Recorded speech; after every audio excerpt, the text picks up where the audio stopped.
And I'm ready to hand it over to Kathleen. Kathleen. Good morning, good afternoon, good middle of the night to all of you. It's very nice to meet you all, and I am very happy to be able to introduce the coaching model to you and to run this little experiment. I've done this with a number of different teams and different companies, and everyone I have ever done this with has found it to be enlightening in some fashion or another. Whether it's through sheer frustration or enlightenment, either one, and everything sort of in between. So we'll see how it goes this morning. So my intention here today really is to offer you this coaching model that you can use really in any one-on-one conversation where someone is stuck and really needs help in terms of moving forward. You can use it, certainly it's used most often in one-on-one interactions, but you can also use this with teams in meetings. And after we've had a chance to experiment with this a little bit, I'll talk a little bit more about that towards the end of the meeting. Because I think that often people only see coaching as a one-on-one experience, and you can take many of the tools that are used in one-on-one coaching sessions and apply them into team meetings. So we'll talk more about that. So really what I want to do is just kind of give you a little bit of overview about how this works and the different roles that each of you will play. This is going to be an opportunity to do some major role play, and there are 3 different roles that each person will have an opportunity to play. You're going to be in the same groups of 3 for each round that you do, and each time you go back into another round, you will play a different role than you did the round before. So essentially, the 3 roles that you will each get a chance to play are the coach and the coachee, that is the person being coached, and then the observer. And really the role of the coach will be to really listen, to use the coaching model that I'm hoping you all got last night. I know that Elise sent you a link, and that's the model that you're going to use continuously. And really, the point behind asking these questions is really to determine what the needs are of the person you are coaching so that you can share solutions. Now, the trick here is what you find in coaching is that our tendency is to try and fix things. One of the hardest parts about coaching is to not move into the space of trying to fix something for someone or to give them the solution. And it's hard. It's hard not to do that. I don't know why we're built that way, but we just want to give somebody, oh, try this, try this, try this. And that's not what coaching is about. What coaching is about is asking the right questions and really listening carefully so that the person you are coaching actually comes to the solutions through the conversation. And that's really the magic of coaching. That's what they call the aha moment. I call it opening the viewfinder, where all of a sudden, when you thought you only had maybe 3 possibilities, the viewfinder has been opened through the process of the inquiry. And in opening that viewfinder, suddenly you're able to see, oh, maybe I could do that. That doesn't mean that after a certain period of time of asking questions that as the coach, you don't have an opportunity to say, have you ever tried this before? I think that obviously happens. But for today, what we really want to do when you play the role of coach is to stick with the coaching model as much as you possibly can. And it really reads left to right. So you'll see the coaching model, this thing that you got, starts with the questions around current reality, and then desired outcome, and then possible actions, and then next steps. So I really want you to stay with the exercise if you can as the coach. For the coachee, we asked you to think about either a personal situation or a professional one where you felt stuck, so that you can share that with your coach and be willing to answer the questions that you're asked, and then share and consider solutions as you go through the conversation. And the role of the observer is simply that, to observe the interaction and just make some notes about what you see in the interaction and learned, and any breakthroughs that you see happen, or anything that really stands out that you notice in the interaction. So each of you will have a chance to play one of those roles every time we do this. And afterwards, after a round, we will come back into the main session, and we will have the observers let us know the one thing that really stood out for them in observing the interaction between the coach and the coachee. Any questions at all? Ooh, that's good. All right. So this first round is 5 minutes. So pop in there. I'm going to open breakout rooms, which are going to magically whisk all of you away into your private 3-person chat. Everybody but me. I'm looking forward to hearing what you learn when you come back. And you've got 5 minutes for the first person to run through, and then we'll bring you back. If you have questions or need any help, go ahead and holler. But otherwise, instructions are in the chat, which will follow you in case you need to reference them. On your mark, get set, go get coached. I clicked the button one. I'm sorry, and I didn't mean to. It's okay. We were out of time. I know. Yeah, you could say 20. You could say 5. So we had a number of interesting technical challenges on that round, but nothing too terrible, and some of you didn't. Kathleen, do you want to harvest a bit? Sure. So I'm going to ask the observers in that round, what did you observe?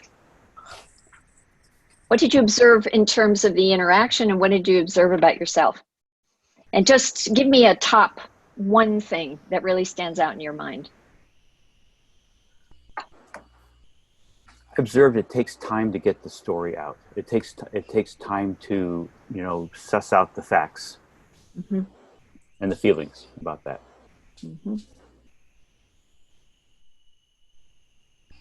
Other observers? I was going to say something similar, and also things come out in layers. It's not a straightforward from beginning to end process that there are in these conversations. If I were to draw a picture of it, it wouldn't be a straight line from point A to point B to point C across the model. That there are some loops and switchbacks and things like that in these conversations. Okay, great. Next observer.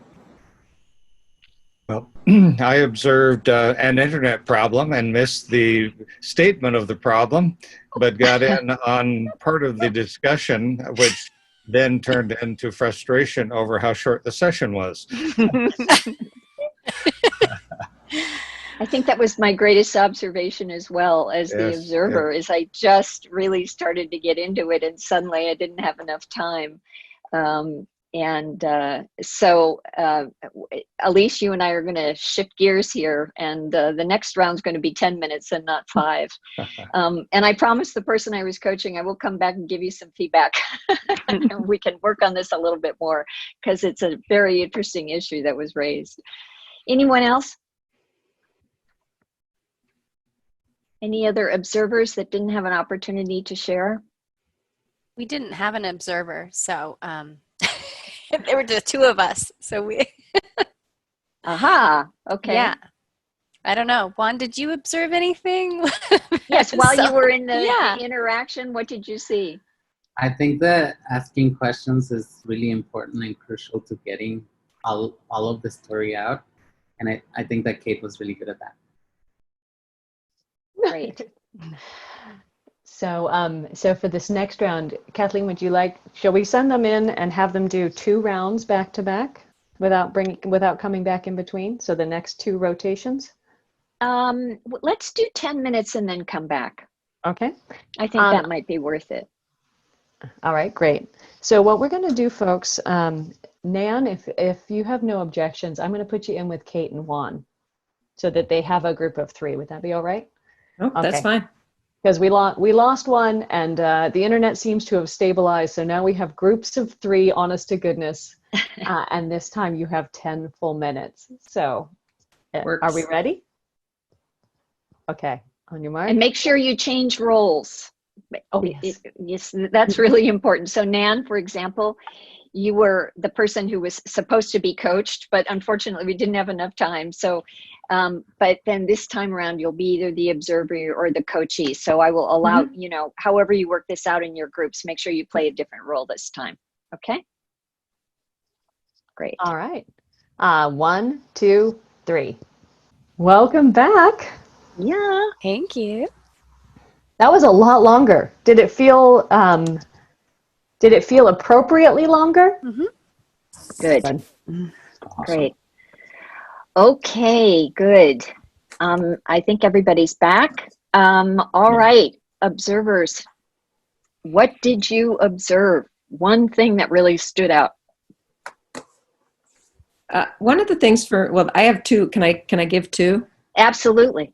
So 2 things that really stood out is if you just follow your worksheet, it's super easy. and that, it's like, I don't even have to think of the questions. I kind of just looked over and I'd be like, okay, which question? And it was so powerful. And then we had as a group kind of the aha moment where it's like, maybe we should just use this ourselves because the way you have it structured was so powerful. The other point, I guess that's 3 points, is the third one was that we have to watch out for the closed-ended questions. Have you, did you, because it shut down the conversation a little bit. But otherwise, awesome questions. And if we just use your tool, it's great. Great. Thank you.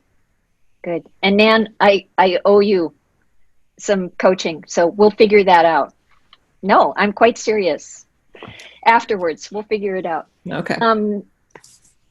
Next observer, what did you see? What did you hear? I'll speak to that. I heard a whole lot of empathy, and I think definitely a shift from what is the problem I'm trying to solve to what's the state I'm trying to achieve.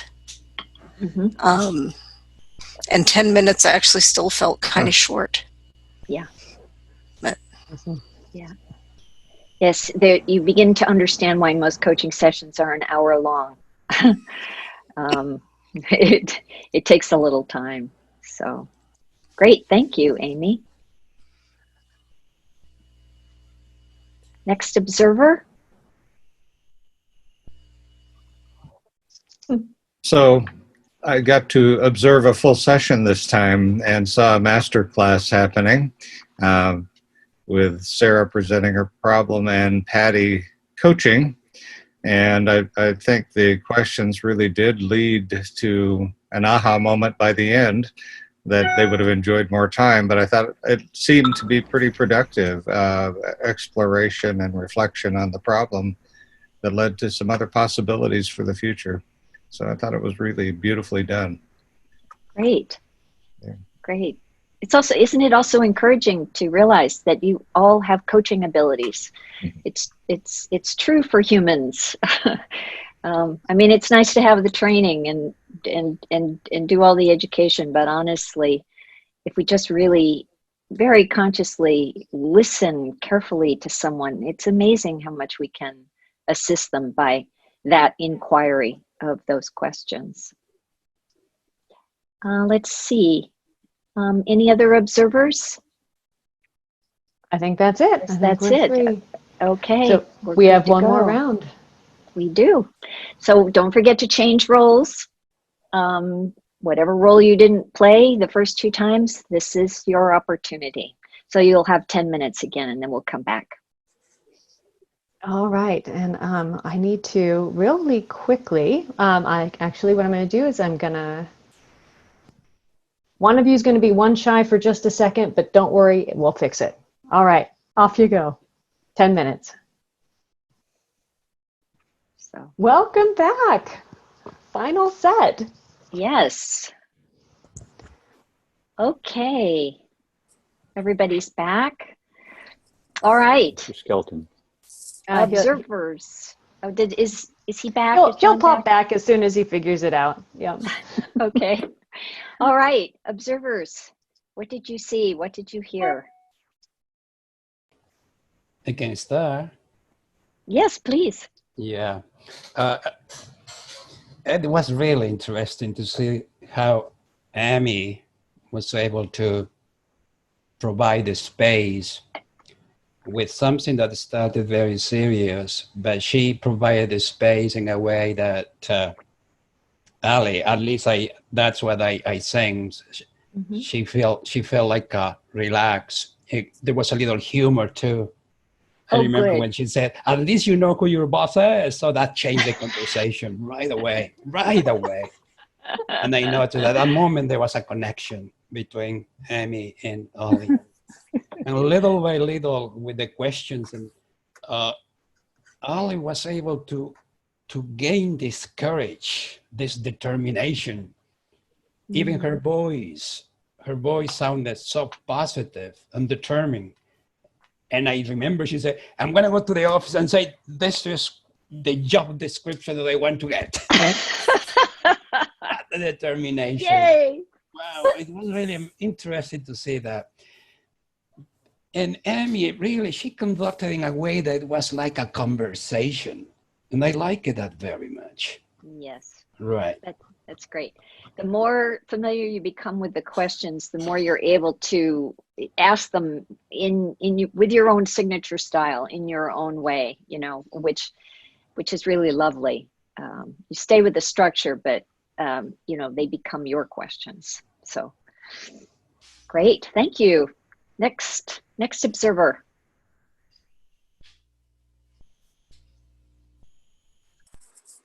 Patty, I think we need you go. Muted. I do that constantly. It's something I think. 3 observations. One is the how powerful questions can be. Mm-hmm. And there were, 2 or 3 times, Sarah, that you asked a question that actually, you stopped, John, and you're like, good question. Or you could see the breath being, let me think, the internal dialogue, let me think about, how to respond. And I think that is such an important part of this process, mm-hmm. To kind of help people to reflect. So I thought that was great. The second thing was the role of empathy in this. Mm-hmm. There were several times where Sarah said, "Wow, this is really interesting," or "Is this, made an appropriate observation that caused you, John, to do what you're doing now," which was like, yeah, she gets it, and so there was that. I also observed that it's really hard, because I found it with me as well. Sometimes I want to solve it. Yeah. To go between, helping them to solve it, and come up with their way forward, and then brainstorming a way forward. And yes, Sarah, you did a really brilliant job, because there was a couple of times I thought you were going down the solution and you brought yourself back and you asked the question, so what could you do? Yeah. And, that being one of the questions here is, what can you do and only you do to fix this or to move forward with it? So I thought that was a brilliant save. I don't know. I mean, it was deliberate or your instincts were just right there. So Great. anyway. Yeah. Great, thank you. What did it feel like to be coached? I'm just curious, like from your perspective of observing that. It was great. I appreciated the exercise. Yes. Oh, excellent. Yes. Thank you. Good. Okay, next. I was the other observer, and it was interesting. Juan was a pro.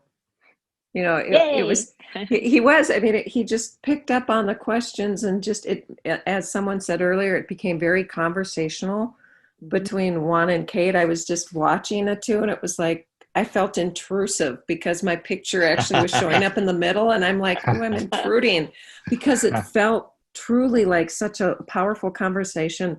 And as simple as it sounds, it was Juan like nodding, like, yeah, you know, again, some of you have commented on that, the empathy and the encouragement. And then he circled back, you know, because we actually went through it pretty quickly. And then he's like, wait, and he went back and circled back and dug deeper. So we went through like one line of questioning, then he's like, let's go deeper, and circled back. And so it was fascinating to watch the two of them. And I, as the other said, I could see Kate's energy, kind of an excitement, because I felt that she had a clear sense of direction and action as a result of the conversation. I might be wrong, but that's what I was observing in her nonverbals. Great. That's wonderful feedback. Thank you. Thank you all. That's great. Is that it? Is that all of our observers? That's all of our observers. So now we have some folks who definitely need to leave right at the end of the hour. So one of our goals for this session was to practice with the model, but then also think about how we could use it in meetings. So I'm going to do a couple of questions for you in the chat. The first one is just, you know, as you went through all of those 3 rounds, was there one of those questions that you felt really unlocked solutions? And if so, which one? You know, was there one question that really stood out?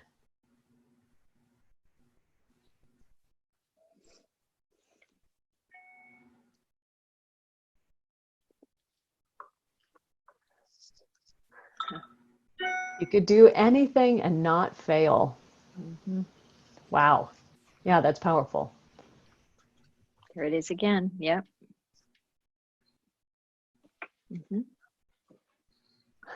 Wow, look at that. Who can support you? What would you like to see? What can you leverage that you're good at? So I'm seeing some consistency in the what do you do, what can you see, but I'm also seeing that everybody found different questions, which means you were in different settings. So even though one question may have resonated for you as you move through others, perhaps, you know, hold that model. And then as you think about your meetings, what kind of meetings do you see where you'd be most likely to use this?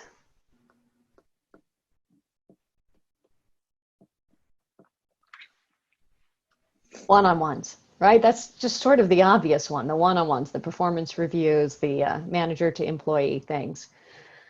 Patty, pretty much any meeting, yay! So we're gonna open it up for our last 5 minutes for some conversation around that. And Kathleen's got some stories about places where her teams have used this model in their meetings. For those of you who do have to leave before we can quite finish up those stories, we wanted to take a second before we do that and just offer deepest appreciation. And you know, if you have a chance to unmute and just thank your coaches and your observers and your coachees, I think we should do that now, and then we can talk about meetings a bit. Thank you so much, Juan and Nan. I have to go drop my kiddo off, so I'm gonna thank you. Thank you, Kathleen, and You're Elise, welcome. everyone. Thank you. Yes. Thank you. And Kate and anybody who has to drop, we are recording this part, so we'll post it too. So. Oh, thank you. Perfect. So I just a couple of things in terms of how this works with extended meetings. In particular, last year I was working with 2 teams that were really a product team and an engineering team, and there's often some natural tension between those two kinds of teams, and they were really in disagreement. And they actually used this model in a series of meetings to do a few things. First of all, it gave them an opportunity, one team, to ask these questions of the other team and get a lot more clarity around why that team felt so strongly about how they wanted to move forward. And then we switched, and the product team then got to ask the engineering team essentially the same questions. Through that process, what we found is that there were commonalities that they had not seen before. What they uncovered were common feelings, common thoughts, common solutions that they were not aware of. They were only aware of the places where they continued to disagree. And then they were able to highlight those commonalities, and based on that, that gave them, it was in those commonalities that they then had an opportunity to move forward. So it was really powerful to see. And then the other one I wanted to talk about also was in terms of brainstorming. I've used this with teams that are doing a brainstorm or a vision exercise, and questions like, what would this look like if you did this and we didn't fail? Or, if in a perfect world, what would this look like to you? And we ask these questions and then get a bunch of people up, with, and of course now online, with Post-it notes and on a whiteboard and so forth. And what it does is it gives the team structure, so that if one person in particular sort of starts to go down a rabbit hole, then the nice thing is the team can bring the whole group back with the structure of the questions. So it gives you a neutral place. I think having the framework of the questions, and this thing about empathy, this is the beauty of it. It brings people's natural empathy out. So, for example, if you have a bully in the room, they tend to be neutralized a little bit by the amount of empathy and the actual active listening that's happening. So it's definitely worth trying if you've got some unusual and difficult team dynamics. One other thing in that is that if you're having trouble with a team and accountability, the nice thing is the last group of questions, as you saw, that have to do with what are our first steps, what are our next steps, etc., then everybody gets to chime in. And if you're smart, you'll have people take on different roles. And it makes it a lot easier to hold people accountable. So try it with teams as well.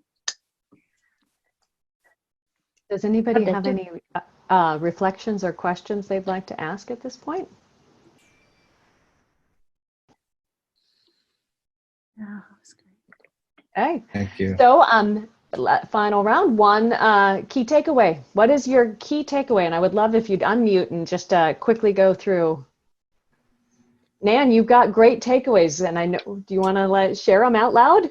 Oh, no, I was just going to say, I feel like I have so many takeaways because as an educator, I'm just doing what we did today. I'm like, okay, it seems so obvious, but if I just have my class do this, but then putting the worksheet you gave us into when you're going into your group meetings, here are some questions. It's not, because I often remind them, it's not about what you know, it's about finding out what the other people know. So right. Here are the questions, because it's one less thing they have to think about. So so powerful.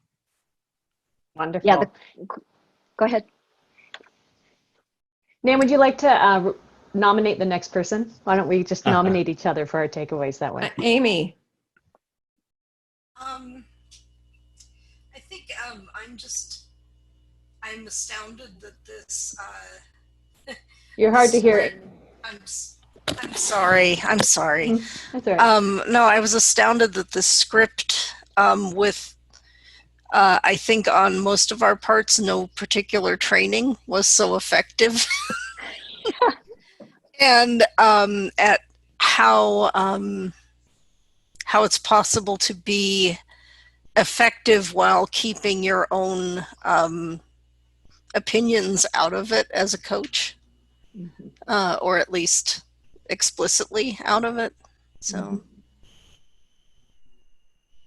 I will nominate Patty. Okay. But I thought was interesting, and to me, it was just the intentionality of it. And it made me think about, how I over rely on my gifts of spontaneity, that maybe it would be good to be more planful and mindful about what questions will I ask going into the meetings that I do. So I'm thinking more in the question to elicit and the questions to, when I always talk about leveraging everybody's expertise, how do you get that into the room? Is this way, but in a coaching way, not in a brainstorming. I think I find that more effective. So I was really pleased. I thought that was a great.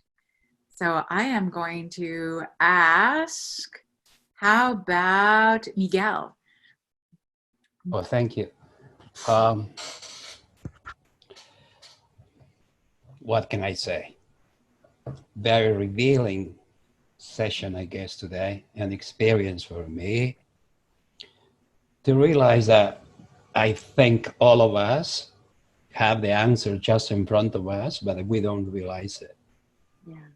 I realized this when Ali said something very interesting. She said, I had a question just written in the paper, but I didn't know how I can use it for my work, she said. So she had the questions there, but she didn't realize that those questions could have helped her until somebody talked to her and asked those questions to her. Right? So that tells me how powerful is coaching, and probably we just have the answers around us, but until somebody help us see them, we wouldn't realize it. Mm-hmm. Thanks. Thank you. I would ask then next, John. Mm-hmm. Okay. Thank you.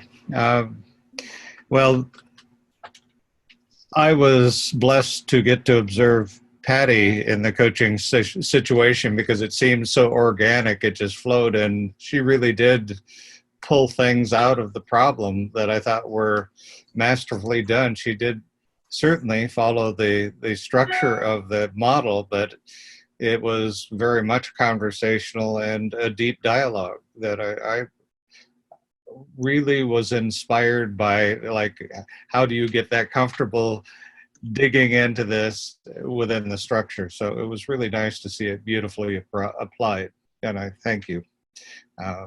Yeah. And let's hear from Ali. Okay. Thank you. My domain is in organizational learning, and so I think about when I think about what it takes to build a learning culture in an organization, I think about there's a lot of promise in introducing this model as a team coaching model. I'd always thought of coaching primarily or only as a one-on-one activity. And the idea of using it in a teams, I think, would be really valuable in helping to build the kind of culture that supports the openness, the psychological safety, and the sort of curiosity that we really need in order to become and live into the idea of a learning organization. And I nominate John. All right. Thanks very much. I really like the idea of building what Ali was talking about have an open, transparent organization that can look at something like this and say, this is our way. So when we talk about meetings, we talk about how to structure for meeting success so that you don't have to create a bunch of super experts. So, guidance and structure sets you free. And I think we talked about this a little bit. And to me, this is the kind of thing that I would just put front and center to the team and say, this is one way that we can use in problem resolution as a team. And it sort of sets a set of ground rules, if you will, for how we might approach this. And it removes mystery, and it sets expectations for people. And as a non-coach person, I find it very confidence building that way. Yeah. That's that. I think I would nominate Ms. Elise Keith.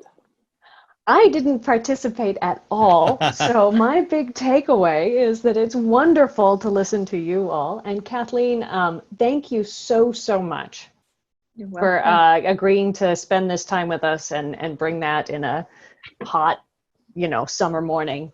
Everybody, I think we've done it. So after this, look for, well, I'll post the recording, I'll post the chat things, and I'll ask for some feedback. So if you find these kinds of things useful and would like us to do more of them or of something different, let us know. And thank you so much for your time. Thank you for the opportunity. At least we'll have to do it again. Yeah. Yeah, thank you. Thank you very much. All right, Thank see you you. then. Yeah, thank you, All right. Kathleen. Thank you. This was Bye. wonderful. Bye. Bye. Bye-bye.